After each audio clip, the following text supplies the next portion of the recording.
My shirt has changed, and thus we are pretending that today is a different day.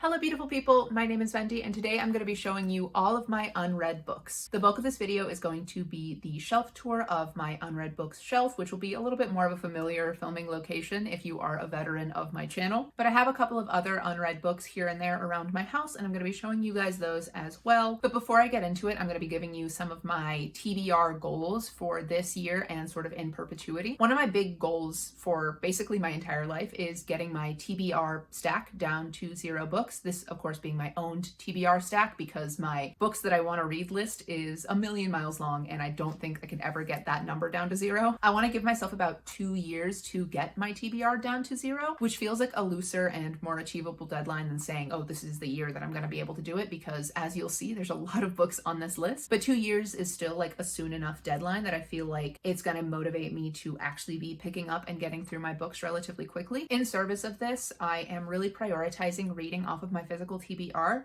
I want to make sure that I read 5 books off of my physical TBR before I even pick up something on Libby. The exception to the Libby rule being if I own a book and then I get like an audio or an ebook of the physical book that I own so that I can read that while I'm out and about or while I'm doing my chores. That doesn't count toward the sort of Libby ban. But like if there's a book that I want to read that's on Libby but I don't physically own it, then that one has to wait until I've read 5 physical TBR books before I get to it. I'm also putting myself on something of a book buying ban. I know I said I was going to do this sort of thing before and kind of failed miserably about it, but I think it's because I was like, until I have 0 books to read, I'm not going to buy any books, and that's just not a sustainable thing for me. I love the book industry. I love supporting new authors and authors that I've loved for a long time before, and I just like getting and having good new books that make me excited and want to read. But at this point, there's enough books on my TBR as it stands now that I'm kind of itching to pick up right away that I don't think I need to be buying books for a little while. So the limit that I've set for myself is once I get about 33% of the books on my physical TBR read, that is when the ban lifts and I can begin buying again, though only in relatively small quantities. And then in order to free up space on my shelves, both my TBR shelf and my owned and read and loved bookshelves, I have been instating a sort of unhaul rule where if a book is less than about 3.5 stars for me, again, I'm not making my star ratings public, but in my heart of hearts and on my story graph, I am tracking that. But if it's less than 3.5 stars, I will be unhauling it.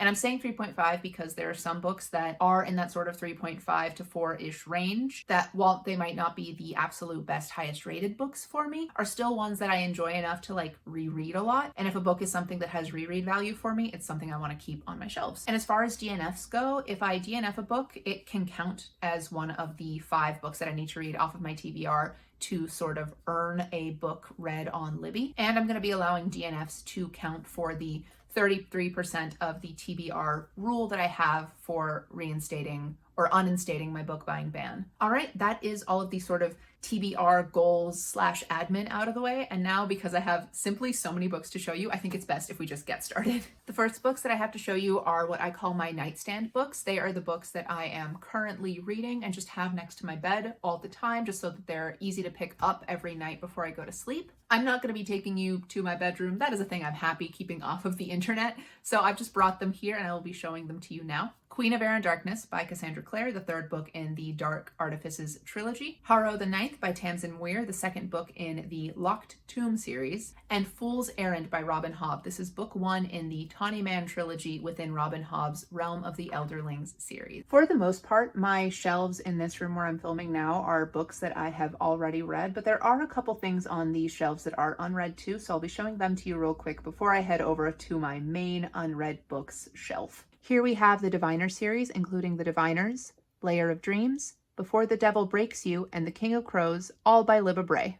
We also have The Dark is Rising sequence by Susan Cooper. This is a bind-up of 5 books, including Oversea Under Stone, The Dark is Rising, Green Witch, The Grey King, and Silver on the Tree. For the most part, I won't be pulling books off of this shelf because they are just nicely stacked and I don't want to have to put them all back. But I have a decent chunk of Robin Hobb's Realm of the Elderling series still to read. This includes the rest of the Tawny Man trilogy with The Golden Fool and Fool's Fate, and the entirety of the Rainwild Chronicle, which is the 4 books including Dragon Keeper, Dragon Haven, City of Dragons, and Blood of Dragons. I also need to read the Fitz and the Fool trilogy, which is the concluding series of the Realm of the Elderlings books, including Fool's Assassin, Fool's Quest, and Assassin's Fate. And I need to read the second 2 books in the Inheritance trilogy by N.K. Jemisin. I've read The 100,000 Kingdoms, but I've not read The Broken Kingdom or The Kingdom of Gods, nor have I read the short story The Awakened Kingdom. I need to complete the Poppy War trilogy by reading The Dragon Republic and The Burning God, both by R.F. Kuang. And I have yet to read The Histories of Middle-earth by J.R.R. Tolkien. Finally, we have one of my graphic novel shelves, which are pretty full, so I will not be pulling out most of these books, but I have to read most of the volumes of Witch by Elisabetta None. Now this angle might be more familiar to those of you who've been around my channel a little bit longer. What used to be my standard shelves in front of which I filmed are now the shelves where I keep my unread books. I like to keep these books up here because they are closer to sort of the daily living areas of the household, which means that I get my eyes on these books more often, and that makes me want to pick them up with more frequency, which I feel is really useful for the TBR challenge that I've set myself. So for these books that are sort of sitting on top of the shelves, I will not be pulling them out and forward. I'll be saying their names out loud in case anybody has some trouble reading. Left to right, we have The Wolf and the Woodsman by Ava Reid, Half a Soul by Olivia Atwater, Astrid Parker Doesn't Fall by Ashley Herring Blake, The Long Way to a Small Angry Planet by Becky Chambers, Emily Wilde's Encyclopedia of Fairies by Heather Fawcett, The Perfect Marriage by Geneva Rose, Sarah J. Maas's Crescent City, House of Sky and Breath, Cassandra Clare's Swordcatcher, Bury Me Standing, The Gypsies and Their Journey by Fonesca, Adaseto Dogoditebi, or If That Happened to You by Irena Stanisrashin. Then we have the complete works of William Shakespeare by William Shakespeare, The Adventures of Amina al-Sirafi by Shannon Chakraborty, Learail, Abhorsen, and Clariel, all by Garth Nix, Jade City by Fonda Lee, this is the first in the Greenbone saga, Babel by R.F. Kuang, Patsy by Nicole Dennis Bennon, Ring Shout by P. Jelly Clark, Sparks Fly by Bertie Lynn, Midsummer's Mayhem by Rajni LaRocca, The Binding by Bridget Collins, Harley in the Sky by Akemi Dawn Bowman, Autumn's Tithe by Hannah Parker, The City We Became by N.K. Jemisin, Muse of Nightmares, the follow-up to Strange the Dreamer by Laini Taylor, Cain's Jawbone by Torquemada, The Sisters of Reckoning by Charlotte Nicole Davis, A Crown So Cursed by L.L. McKinney, The Thief Lord by Cornelia Funke, The Witch King by H.E. Edgman, The Slow Regard of Silent Things by Patrick Rothfuss, The Turning by Emily Whitman, Nona the Ninth by Tamsin Weir, The Magnolia Sword, A Ballad of Mulan by Sherry Thomas, The 10 Arrows of Iron by Sam Sykes, and Carolyn Cash's Girl in the World. Farther to the right, we have my Second Chance TBR. Okay, in this box, we have some of my reference books and some other general nonfiction. Most of these I've read, but the few that I haven't include John Truby's The Anatomy of Story, Saina from Unincorporated Territory by Craig Santos Perez, I'm Still Here, Black Dignity in a World Made for Whiteness by Austin Channing Brown, The Book of Separation by Toba Mervis, The Outer Lands, A Natural History Guide to Cape Cod, Martha's Vineyard, Nantucket, Block Island, and Long Island by Dorothy Sterling. And finally, Čitajte brže, pamtite bolje, or Read Faster and Remember Better by Dag Pavić and Biserka Sirovica. Coming one shelf down, we have the beginning of my folklore and sort of fairy tales shelves. A lot of these, as you can probably tell, are old childhood favorites, and most of them I have read. But there's a couple things I have not read here. Slavic Myths, edited by Jake Jackson. Tristan and Isolde, A Study of the Sources of the Romance by Gertrude Schepperle-Lomas. Reader's Digest Complete Guide to Needlework. The Pleasures of Cruel by the Betty Crocker Home Library. And Women Who Run with the Wolves, Myths and Stories of the Wild Woman Archetype by Clarissa Pincola Estes, PhD. Moving one shelf down, we have a continuation of my folktale sort of section of this bookshelf. First we have Moon Shadows, then The Tales of the Wind, and finally Magical Istria, all books by Croatian folklorist Zdenko Bašić. Then we have Andrew Lang's fairy books collection. I have both collections and I've tabbed them up by which fairy book they are in order of publication. The first collection I have upstairs next to my bedside table because I'm currently working through it. Then I have Folk Tales of the Jews, Tales from the Sephardic Dispersion,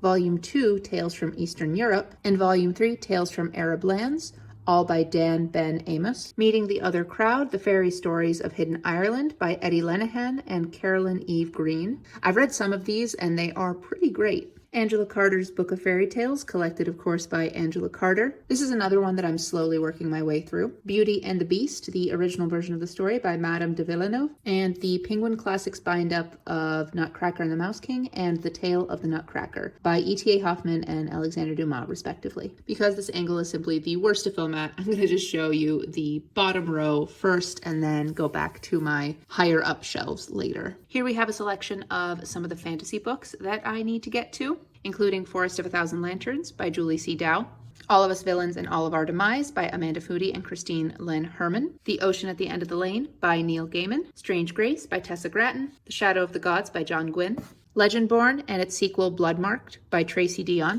The Queen of the Tierling by Erica Johansson, Fate of the Fallen by Kel Cade. This is an arc, which is why the cover looks like this. The Forest of Stars and The Plentiful Darkness by Heather Kastner. Here we have a lot of Victoria Schwab, starting with A Darker Shade of Magic, A Gathering of Shadows, and A Conjuring of Light. I will not be removing those from their box because they are sitting under everything. But also by Victoria Schwab, we have The Dark Vault, which is a bind-up of her novels, The Archived and The Unbound. The Wise Man's Fear by Patrick Rothfuss, Sherwood by Megan Spooner, The Queen of Atolia, The King of Atolia, and Thick as Thieves, all by Megan Whalen Turner. We have The Mask Falling by Samantha Shannon, and we have Autumn's Traitor by Hannah Parker. This is a sequel to Autumn's Tithe from earlier in this video. Fun fact, I was a beta reader for the very first draft of Autumn's Tithe, so I'm really excited to see how the story has changed and progressed since the first time I saw it. And finally on this shelf we have The Tiger at Midnight by Swati Tirthala. And here we have our first non-fantasy shelf of the fiction books on this TBR, starting with The Garden Party by Grace Dane Mazur, then the chunky and still unread Les Mis by Victor Hugo, and no, I will not be pronouncing the proper name. We have The Wanderess by Roman Payne, Ophelia After All by Raquel Marie, Rise to the Sun by Leah Johnson, Tokyo Ever After by Emma Cogine, Mistress of Rome by Kate Quinn, Life of Pi by Jan Martel. I know, everyone and their mother read this in high school and I just didn't. Eleanor Oliphant is Completely Fine by Gail Honeyman, A Dragon Bird in the Fern by Laura Ruckert, Pestilence by Laura Thalassa. Then we have Dreaming with Birch, a Tree Spirit short read by Heather Sanderson, Filters by Emily Fairchild, Honey Girl by Morgan Rogers, The Mysterious Benedict Society by Trenton Lee Stewart, and When the Light Went Out by Bridget Morrissey. I Have No Secrets by Penny Jolson, Scared Little Rabbits by A.V. Geiger, That Night by Sin Baylog, Here There Are Monsters, and The Dark Beneath the Ice by Amelinda Berube, Threshold by Gianna Manzini, We Are the Ants by Sean David Hutchinson, The Rig by Roger Levy, All Rights Reserved by Gregory Scott Katsoulis, Only Ever Yours by Louise O'Neill, Annihilation by Jeff Vandermeer, The Stone Gods by Jeanette Winterson, Iron Widow by Jiren J. Zhao, Sweet by Uzuri M. Wilkerson, The Changeling by Kenzaburo Oe,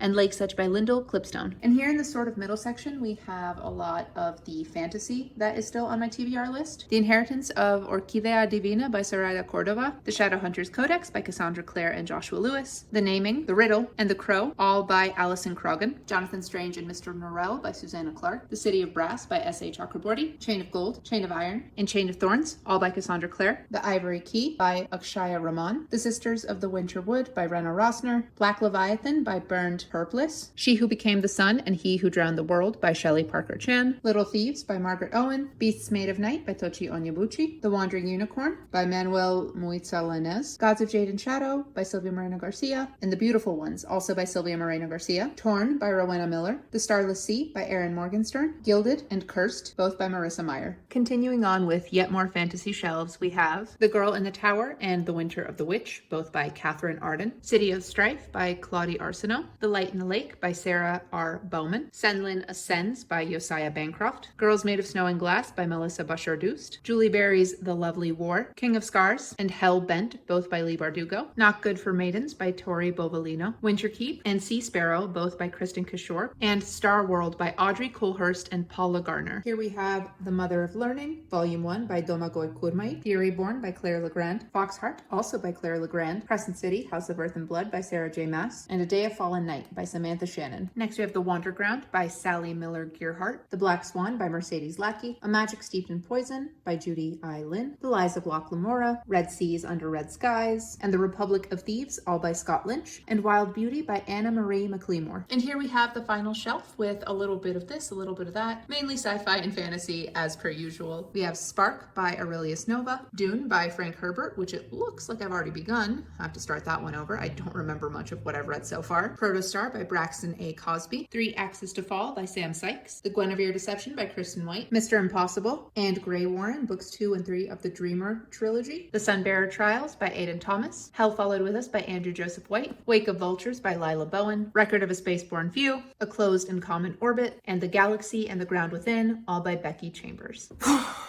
And now I'm exhausted. You really don't realize how many books you have until you have to talk through each and every one of them by name. So in order to spare myself just an absolute sore throat, or even worse, a complete lack of voice tomorrow, I'm gonna go ahead and call this video right here. I'll have a count here of the total number of books that I have to read. I have a feeling that the number is gonna be much higher than I would like it to be, but it'll also be like motivating to try to take that down closer and closer to TBR 0. Thank you so much for watching this video. If you liked it, please leave me a thumbs up, and if you like me, maybe consider subscribing to my channel. I post new videos every Thursday, and I would love to have you join my little bookish family. Comment down below if I mentioned one of your favorite books today while going through these shelves. Other people's hype in combination with my own is probably the only thing that's gonna get me through these quickly. So if you have a favorite on my shelf here somewhere, comment down below. Please let me know why it's your favorite, and I'll make sure to prioritize those for my future readings, so you'll see them in wrap-ups as soon as humanly possible. Or if leaving a big comment is too much for you right now, that's totally okay. Go ahead and leave me a book stack emoji. I mean, for obvious reasons, right? Regardless, that really is it for me. Thank you again so much for watching this video, and I'll see you with the next one very, very soon. Goodbye.